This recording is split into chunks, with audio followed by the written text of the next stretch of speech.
ndugu yangu mmoja akamwangalia Yesu hivi, akamchungulia hivi kwa wizi. Mwingine akamwangalia kwa nguvu hivi, akasema, akadungua macho, yani anashindwa hata aseme nini.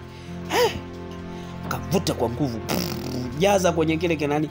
Mpaka sasa ikafika kipindi wakaona sasa hapa hatuwezi, mtumbi sasa umeshajaa, tunaweka wapi wengine? Jaza mle, jaza, wengine wakawa namwagika. Ndio ile imeandikwa,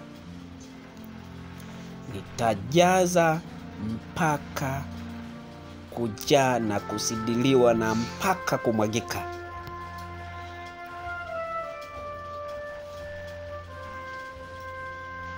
Hii ni safari ya Mwenyezi Mungu kuelekea kukamilisha maandiko matakatifu yaliyotabiriwa karne na karne, yaliyozungumzwa karne na karne, mpaka Yohane Mbatizaji anakuja anasema, sasa naona mwamba amefika, simba amefika.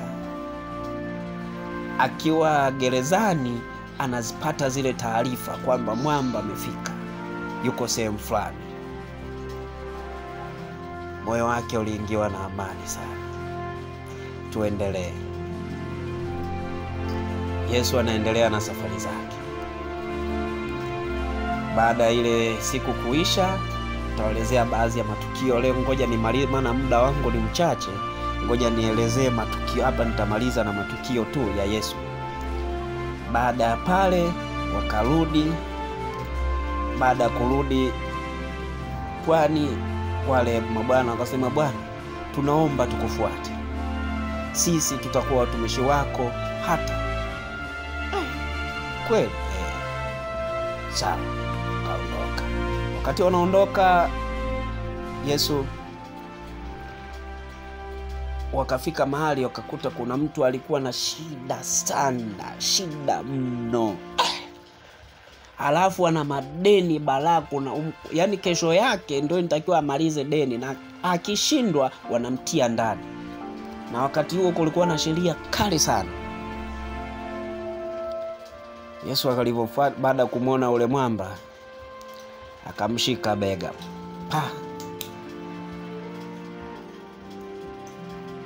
Wakasalimiana. Walivyosalimiana, sijui alisalimiaje, sisi wenyewe hatujui. Alisalimia shalom, hatujui. Alisalimia Bwana Yesu asifiwe hatujui. Kama naye alisalimia Bwana Yesu asifiwe, inawezekana kweli? Ni utani wa govi. Asante, ni chagizo tu. Basi akamwambia, sikiliza, nenda kavue samaki. Utakapoenda kuvua samaki, yule samaki wa kwanza hakikisha umemnasa, ana hela. Sasa yule mwamba akasema, hivi huyu mtu ananiambia mimi, anaona mimi ni mtoto. Huyo samaki hiyo hela ameitoa wapi? Samaki na maji wapi na wapi? Na hizi kulikuwa na ubishani hapa na pale, lakini mwisho wa siku wakafikia tamati, na ule bwana akaenda kweli kumvua samaki. Wakati anavua pale, akawa amedungua macho, kila kiangaika samaki bado hamuoni. Samaki hatokei. Na hizo wakati mwingine alikuwa anavua hata ngadu, lakini bado maisha yanaendelea, na ngana. Maana imani ni kazi ngumu kweli kweli. Baadaye akiwa ametulia, nasikia kitikiti. Akasema, yes, mambo ndio. Alivovuta samaki alitokea pale. Na jamaa hakutaka kulemba pale, akachana ule samaki amwangalie, na nahisi mpaka hata nani alijichana hata kwenye mwili wake kutokana na miba ilivyomchoma. Kumwangalia kweli kuna hela, tena hela kubwa kweli kweli. Wakati huo sarafu zao zilikuwa zina thamani sana. Naye toka siku hiyo akasema, Bwana, naomba nikufuate. Ndivyo Yesu alivyoongeza mitume wake kwa nyakati hizo. Na hata tukio jingine ni sijui nimalize ama tuishie hapo, lakini hebu nimalize tukio mpaka Yesu anaenda anateswa msalabani. Tukio ili nitazungumza tukio la mwisho katika matukio kabla ya kwenda kwenye matukio ya kuteswa kwa Bwana Yesu. Nakumbuka Yesu aliwatuma wanafunzi wake mahali fulani. Huko mahali ili wafike inabidi wavuke bahari. Na wale jamaa wakatoka kweli kwenda huko. Walipofika wakiwa katikati ya bahari, dhoruba ikaibuka. Dhoruba kali kweli kweli, upepo mkali. Mvua inanyesha balaa. Wale jamaa walihangaika. Wakasema, sasa tupo peke yetu. Yesu yuko mbali. Angelikuwa karibu, angeliweza kufanya jambo. Sasa tupo peke yetu. Tutafanya nini sisi? Ukungu umetanda, wako baharini. Pambana wanavyopambana, bado hali si shwari na zidi. Ghafla pinivu, wakiwa wanahangaika kwenye shida kama hiyo, wanaona mtu anatokea kwenye ukungu, anakuja juu ya bahari, yani juu ya maji, wamba fulani hivi. Simba anatokea kwenye huo ukungu katikati. Sasa watu baada ya kuendelea kuhangaika kuokoa yale maji yasitoke, sasa wakajikuta wamebaki wamedungua kumwangalia Yesu akiwa anatokea. Yesu anatokea. Ndio huyo anatokea. Kadri anavyosogea ndivyo hali ya hewa inavyozidi kutulia. Kadri anavyozidi kuwasogelea ndivyo hali ya hewa, ukungu, mvua inazidi kutulia. Maana huyu ni mwamba, ni mwana wa Mungu, simba wa kabila la Yuda, kiumbe aliyetabiriwa karne na karne.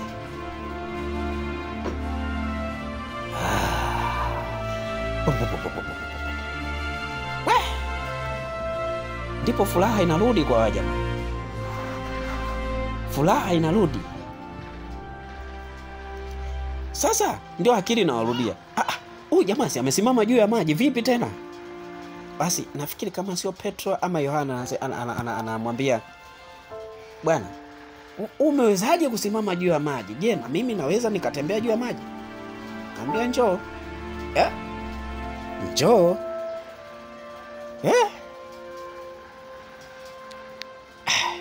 Najua kuna watu sisi ni wagumu sana kuamini. Basi jamaa kainuka ajaribu.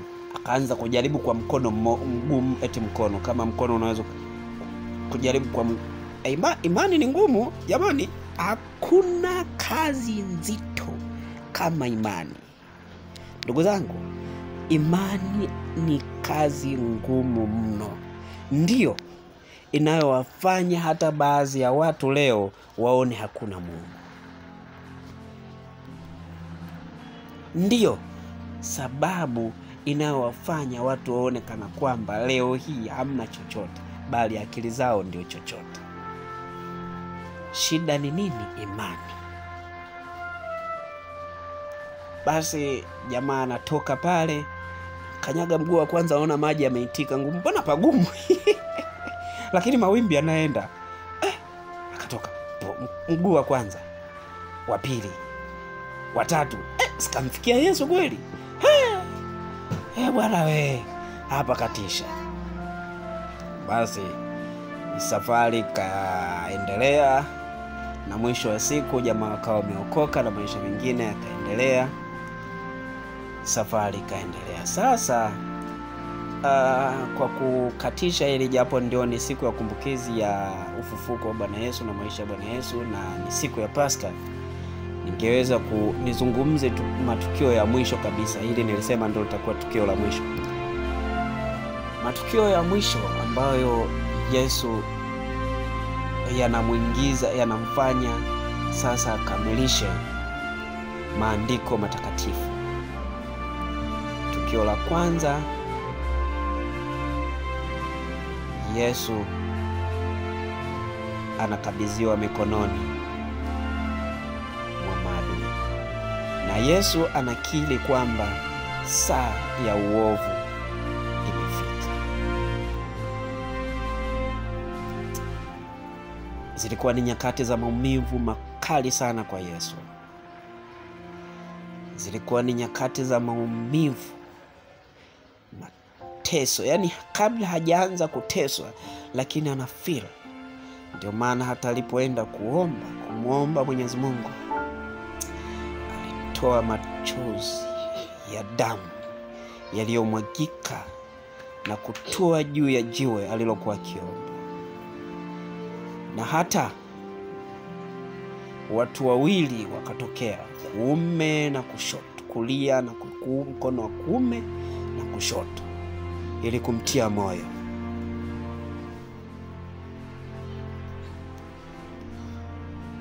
Bwana, usiombe. Na hizi ndio nyakati ambazo kama binadamu huwa tunazipitia. Ni kama vile unapitia ukata wa hela mfukoni, unajikuta huna hata 100. Kila unachokifanya unaona unafeli. Hizi ndio nyakati tunazozizungumzia. Hizi ndio saa za uovu tunazozizungumzia. Ni nyakati ambazo unadhalilika. Nafika kipindi mpaka nguo unajikuta unabadilisha zile. Unatembelea viatu mpaka vinaisha. Unajiuliza, mimi nimemkosea nini Mwenyezi Mungu? Hapana, hujamkosea kitu. Mungu ni yule yule jana, leo na hata milele. Huyu ni Mungu aliyeumba pumzi na uhai wa mwanadamu. Wanadamu wote wanaozunguka dunia hii, wote wapo ndani ya pumzi yake.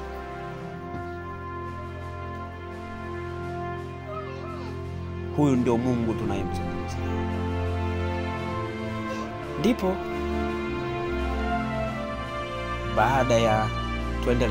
baada ya hayo yote,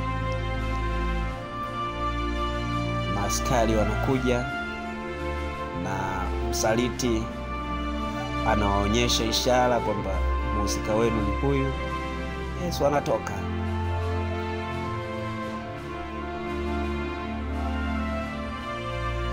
Tukio la kwanza, Yesu kituo cha kwanza baada ya mateso na kusulubiwa, kuchapwa mijeledi mingi, kuzihakiwa usiku kucha, jogoo kuwika mara 3. Yesu hapa anaanza sasa safari nyingine ya kubeba msalaba. Aliubeba ule msalaba. Kituo cha kwanza Yesu anadondoka. Ni msalaba, ni mti mkubwa mzito. Acha kabisa. Hawa jamaa aliamua kumkomoa kwa kweli. Ndio tujue kwamba sisi binadamu akili zetu ni fupi kiasi gani.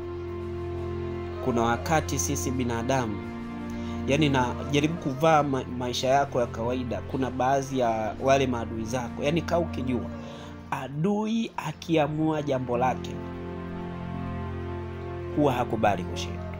Hususani hawa binadamu watapambana kwa njia yoyote ile mpaka wahakikishe mpango wao umetiki.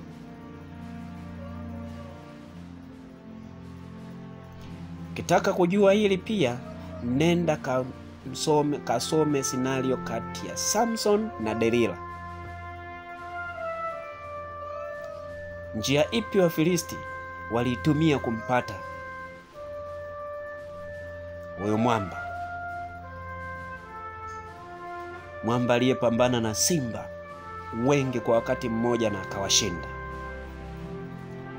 Tuendelee. Yesu anapelekwa anabeba msalaba wake.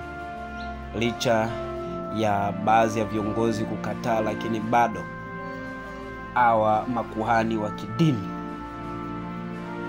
waliendelea kukalia pale kwamba auawe. Tena wakasubutu kumfananisha na mmoja baadhi ya wahalifu wakubwa ndani ya nchi ya Israeli wakati huo, Baraba. Wanamuita Baraba hivyo, utanisamehe. Hii ni dhihaka ya kiwango cha juu sana. Yesu anakula mijeledi, dhalilika na temewa mate. Toka hapo bebeshwa mzigo. Kituo cha kwanza anadondoka, kituo cha pili anajitokeza mtu kwa ajili ya kumpa msaada. Anaukubali kubeba ule msalaba. Hivi ndivyo ilivyo kwenye haya maisha ya kawaida. Ukiwa kwenye shida, kuna watu wao wanajitokeza kukusaidia. Na usizani kwenye maisha utapata shida miaka yote. Hapana. Ipo saa itafika utapata msaada. Ipo saa itafika Mungu atashuka. Mungu ana njia zake. Ndipo anamsaidia. Yesu anazidi kusonga mbele mpaka kituo cha 12 kama sitokosea. Yesu anadondoka. Akina mama wanampa maji huku akimlilia. Yesu anawaambia, "Sinililie mimi, walilieni watoto wenu. Kama wanaweza kuutendea mti mbichi kiasi hiki, iweje mti mkavu?" Unajua ina maana gani hiyo? Ikiwa huna kosa lolote lile, hujatenda dhambi yoyote ile, hujampiga mtu, hujamtukana mtu, hujamsema mtu vibaya, lakini maadui wameibuka kwa sababu ya wivu wa vitu vidogo vidogo, labda jina sasa hapa na pale, mpaka wakatamani kukuua, na mpaka wanakutetelesha, unatikisika kweli kweli, kama familia inateteleka, unadhalilika, kama ni mwanaume, kama ni mama. Inafika kipindi unabeba mtoto, unatembea na mtoto, jua linawaka lako, mvua kali yako, unateseka, unaumia na mtoto mgongoni, huna mwavuli mkononi, huna msaada wowote. Nini ilisababishwa na baadhi ya watu? Huku wakosea chochote, hukuwa na neno lolote juu yao, lakini wamekutenda hivyo, na walikutenda vile. Vipi kama ungelikuwa ni mhalifu, umewaibia? Tunaendelea. Iweje mti mkavu? Safari ya Yesu inaendelea. Fika eneo la tukio, wanamchania nguo zake kwa dharau kubwa, kisha wanamlaza kwenye msalaba, kwenye mti, kwa udhalilisho wa kiwango cha juu, pengine kuliko hata tunavyosoma kwenye Biblia. Biblia pengine kuna baadhi ya vitu imeficha, imeacha, lakini alipitia magumu mengi mno, aliteseka mno, alipata tabu mno. Kama binadamu ni heri upigwe risasi tu mara moja, ufe mara moja, lakini huyo mtu alipitia tabu, mateso ya kiwango cha juu sana. Aliteseka sana mpaka analazwa pale msalabani kwa ajili ya kugongelewa msumari. Anagongelewa msumari wa kwanza kwenye mkono. Hebu jaribu kuimagine msumari wa inchi 10, inchi 12 unazama kwenye mkono wako. Sawa? Unazama mkono wa kwanza. unazama mkono wa pili, alafu unakuja msumari mwingine unazama katikati ya miguu, yani unawekwa mguu mmoja juu yake, alafu unazamishwa katikati ya mfupa, miguu miwili yote unapelekwa kwenye mti. Msumari unazama. Imagine ama maumivu mambo aliyokuwa anapitia. Kufikiria maumivu aliyopata huyo. Binadamu tuna roho ngumu hizo. Tuna roho ngumu mno.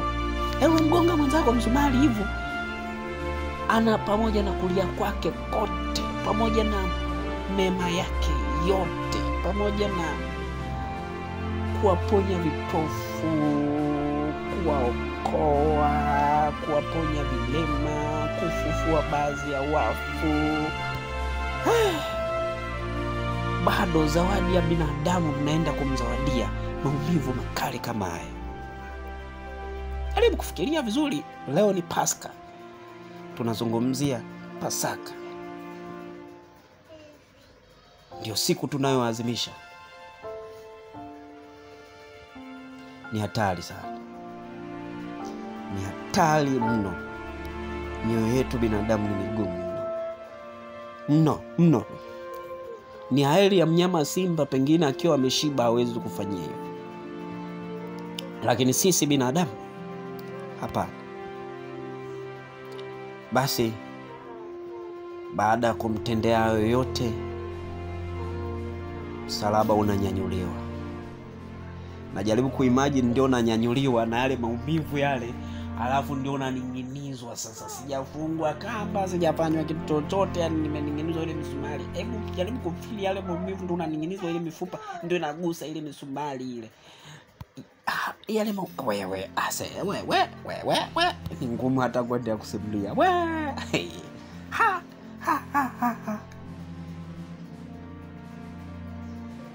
Misumari ile alafu hebu ona ziaka, wanakuja kumwekea lile taji la miba. Wametengeneza ile miba ile, wameweka miba ya wakaweka, afu wanakuja kumvisha juu ya kichwa hivi, afu wanakwambia ile ndio taji, afu mwisho wa siku anakuja kugonga pale, huyo ndio mwana wa Mungu. Nisiseme uongo, yani kama najaribu kuvaa pia viatu vya Mwenyezi Mungu. Mungu alivumilia sana. Tuache unafiki, tuzungumze ile reality. Wewe ndio baba, una nguvu, una full authority, afu unashuhudia mwanao anapata mateso, anadhalilika kama hivi. Kitu gani ambacho ungewafanya wala hivi? Bila shaka ungeangamiza dunia yote. Hii dunia pengine leo isingekuwa kabisa nakwambia. Nasema kitu ambacho mwenyewe nakifeel na ndio ninachopitia. Yaani siwezi, hakuna binadamu mwenye uvumilivu hadi za nyingi, hakuna. Lakini Mungu alivumilia. Mwanae anateseka, anamwangalia, anasema hapa. Mwisho wanamchoma mkuki wa tumbo.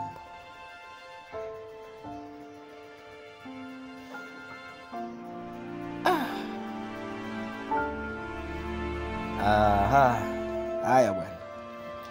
Sawa. Baada ya kumchoma na wengine, kulikuwa na misalaba mitatu pale, mkono wake wa kushoto na kulia. Yes. Baada ya hapo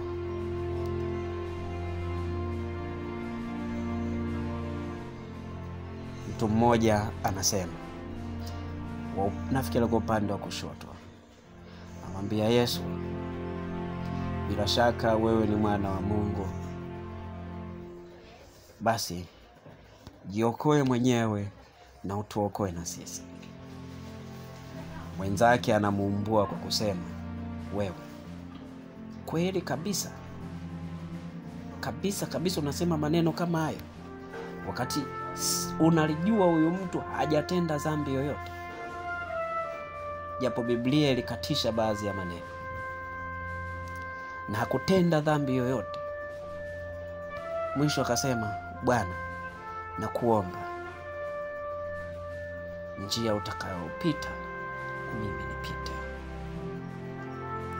Na Mungu akamjibu, usijali, mapema sana utakuwa upande wangu, mapema sana. Basi Yesu akainua kichwa chake juu, akamwomba Mungu wake, kisha kainamisha kichwa chini, ishara ya kwamba amekata. Kati anakata roho, tikisiko, ndipo Mungu anaamuru, hapana mwanangu, hawezi kuona nini vikize. Tikisiko ukatokea, pepo mkali, kiza kikatanda, watu wakakimbia kulia, kushoto, kusini, kaskazini, kila upande watu wakakimbia. Pazia la hekalu likakatika katikati.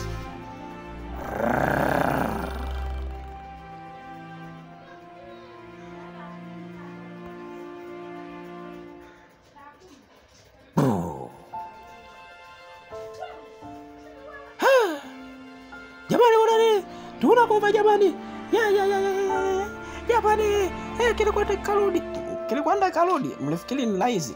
Nyinyi kidogo tu. Vipi mimi mlianiua? Basi kulipopambazuka, kabla kuja pambazuka, akatokea mtu mmoja akasema, jamani, naombeni umwili nikauzike.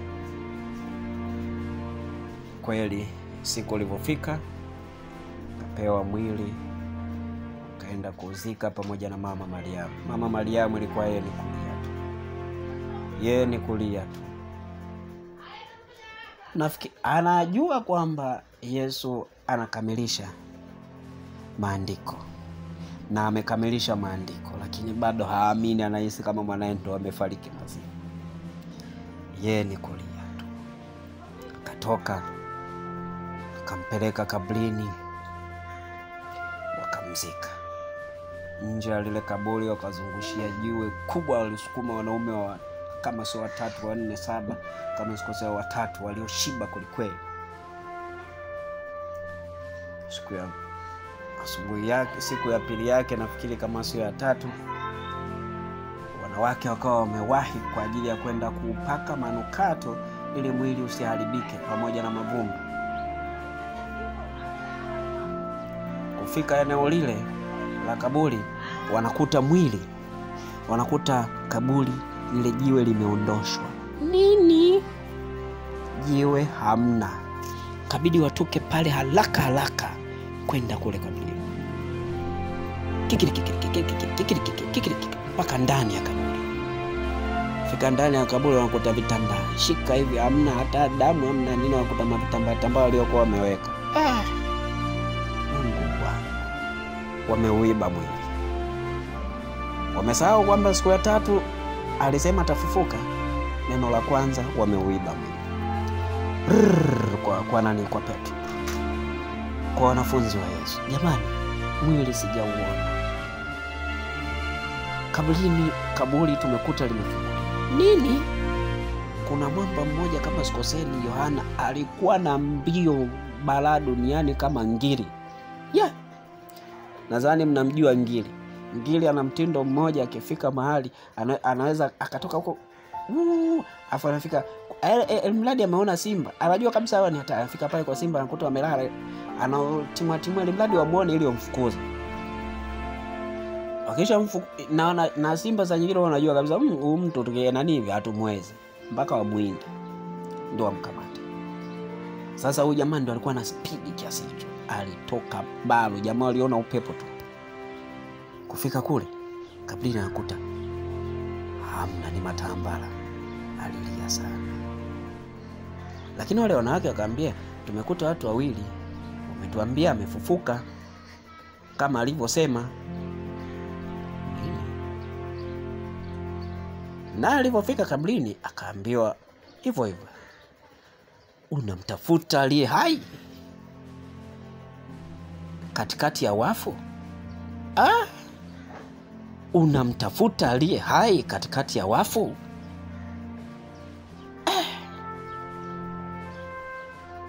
Alikuwa anataka aanze kulia, na alikuwa ameanza kulia, kabidi akate kulia. Mpaka kwa wenzake alipofika pale akiwa amejifungia ndani, maana unajua sasa ni zamu yetu. Ndipo Yesu anawatokea katikati yao. Maana ghafla wanakuta mwanga unaongezeka, hali ya hewa inabadilika, ile orbit ya Yesu kuwepo wanaihisi. Sasa hii imekuaje? Check. Ni mwenyewe bwana, lakini imani bado. Ndipo Yesu anamwambia kuna ule wanamuita Tomaso, alikuwa amini. Yesu akawaambia, ndipo yale maandishi ya Yesu yanapotokea, anawaambia, kwa nini mnafadhaika? Kwa nini mna mashaka mioyoni mwenu? Angalieni mikono na miguu yangu, ya kwamba ni mimi mwenyewe. Nipapaseni muhakikishe, kwa maana mzimu hauna mwili na mifupa kama mimi mnionavyo. Hii ndiyo maana ya mambo niliyowaambieni nilipokuwa bado pamoja nanyi, kwamba lazima mwana wa Adamu ateswe, afe, na siku ya tatu atafufuka kutoka wafu. Tomaso hakuamini. Kama hamwamini, ndio ile njoni papaseni. Tomaso akaja, kaenda pale kampapasa. Ni mwenyewe bwana. Ndio furaha zinarudi. Furaha kweli, watu wakashangilia. Yes. Ndipo Yesu akatoka pale, nafikiri alienda nao kama sitokosea Kapernaum. Ndipo sehemu Yesu ambapo alienda kupaa. Kaenda nao kule, kaambia, sasa na waacheni, lakini sitowaacha hivi. Nitawaacheni Roho Mtakatifu atakayewaongoza na kuwalinda. Basi pale Yesu akapaa, lakini wakati anapaa ndipo aliwaacha na Roho Mtakatifu, na ndio Roho Mtakatifu ambaye tunamtumia mpaka leo, na ndiye anayetulinda mpaka leo, ndio anayetusaidia mpaka leo. Lakini wanafunzi wote 12 waliachiwa lugha tofauti pale lugha zikawagongana. Ndipo kila mmoja akaenda kwenye nchi nyingine na bara jingine kwa ajili ya kutangaza ukuu wa Mwenyezi Mungu, ukuu wa huyu mwamba Yesu. Hivi ndivyo historia ya Yesu Kristo ilivyokuwa. Nami nasema Pasaka njema zaidi. Niwatakie sikukuu njema, na Mungu awabariki sana. Mungu awabariki, awatangulie ingia hapo na kutoka hapo. Asanteni kwa kunisikiliza. Asanteni sana. Usisahau subscribe, like, share na kucomment kwa ajili ya maudhui ya kila siku ya Jumapili itakayokujia. Tutawaletea mafundisho ya kila Jumapili. Kila Jumapili tutawaleteni mafundisho ya Mungu tofauti, ili mradi umjue Mwenyezi Mungu. Tuko hapa kuhakikisha unafika mbinguni. Tuko hapa kuhakikisha unamjua Mungu wako. Tuko hapa kuhakikisha ukaribu wako na Mwenyezi Mungu wako. usikate tamaa kwa mapito unayopitia.